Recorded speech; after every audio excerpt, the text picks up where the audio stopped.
Changing a post URL after it's published.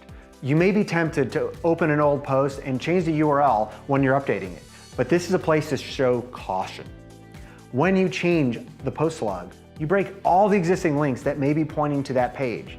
Any links to the old URL will lose traffic and provide a poor user experience that leads to a 404 error for your clients.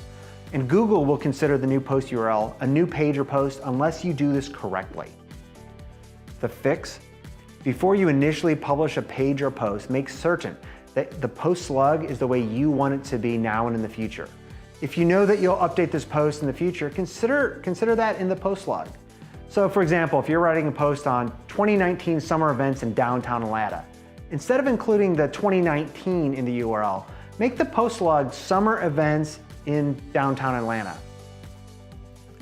In addition, if you have installed Yoast SEO, it can automatically remove stop words. That's the and in that's in that post slug, as well as provide additional tips for creating a good post or page slug.